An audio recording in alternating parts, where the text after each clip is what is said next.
आपल्यासोबत माजी खासदार राजू शेट्टी आहेत। आज तुम्ही रोहित पवारांच्या उपोषणाला भेट दिलेली आहे, काय सरकारकडे तुमचं मागणं आहे? नाही, सरकारकडे माझं मागणं एवढंच आहे की सरकारनं आणि विशेषतः सरकारचे प्रमुख असलेले देवेंद्र फडणवीस यांनी कबूल केलेलं होतं, स्वतःहून जाहीर केलेलं होतं की महाराष्ट्रातल्या शेतकऱ्याचा 7/12 कोरा करणार। तो कोरा करावा, त्यांनी शब्द पाळावा। 30 जूनची त्यांना मुदत दिलेली आहे, त्या मुदतीच्या आत त्यांनी करावं, एवढंच आमचं म्हणणं आहे। भाषणामध्ये तुम्ही म्हटलं की हे सरकार व्यापाऱ्यांसाठी आहे, शेतकऱ्यांसाठी नाहीये, काय नेमकं तुम्हाला वाटतं? पुरावेच दिले मी। गेल्या 10 वर्षामध्ये NCLT कडे जवळपास 4000च्या वर प्रकरणं थकीत 40,000च्या वर थकीत कर्जाची प्रकरणं गेली आणि ती 13 लाख कोटी रुपयाची कर्ज केवळ 4,36,000 कोटीमध्ये जर का मिटवली असतील तर मग महाराष्ट्रातल्या शेतकऱ्यांनी घोडं काय मारलंय तुमचं? 8 लाख कोटी रुपये तुम्ही जाता आता NCLTच्या माध्यमातून या बुडव्यांची कर्ज माफ करताय, त्याच्यावर पाणी सोडताय, त्यावेळी तुमच्या अर्थव्यवस्थेवर परिणाम होत नाही। किती आहेत तो? मोठभर आहेत आणि शेतकरी कोट्यावधी आहेत, त्याला तुम्ही अटी लावताय।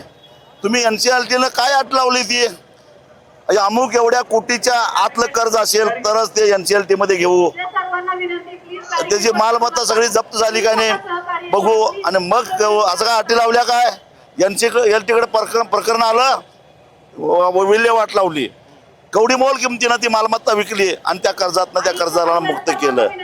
अरे मग हे शेतकऱ्याच्या बाबतीत का होत नाही? कोण आहे ते NCLT मध्ये? कोण बसवलंय त्यांना? आणि मग शेतकऱ्याच्याच बाबतीत असं का? या प्रश्नाचं उत्तर देवेंद्र फडणवीसांना द्यावं लागेल।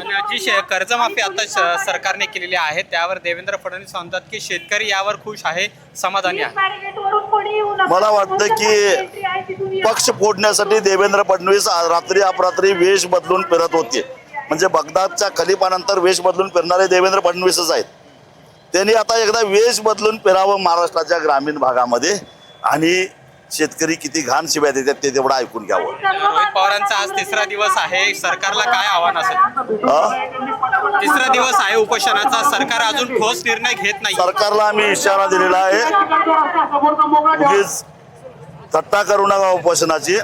महाराष्ट्रातला शेतकरी या उपोषणाच्या मागे आहे आणि तुम्ही जर का काही ठोस निर्णय घेतला नाही, मी ऐकलं की आज उद्या मंत्र्यांची काही ये जा होणार आहे, त्यातून काहीतरी ठोस निर्णय घ्या, अन्यथा महाराष्ट्र पेटेल। शेवटचा प्रश्न, याआधी तुम्ही पवार कुटुंबियांविरोधात आंदोलने केली होती वेगवेगळ्या मागण्यांसाठी, शेतकऱ्यांसाठी। आज तुम्ही त्याच पवार कुटुंबियातील रोहित पवारांना पाठिंबा दिलेला आहे, हा बदल पवार कुटुंबियात झालाय? हे बघा, शेतकऱ्यांनी जन्माला घातलेला मी नेता आहे, तेव्हा शेतकऱ्यांच्यासाठी जो लढतो त्याच्याबरोबर मी असतो।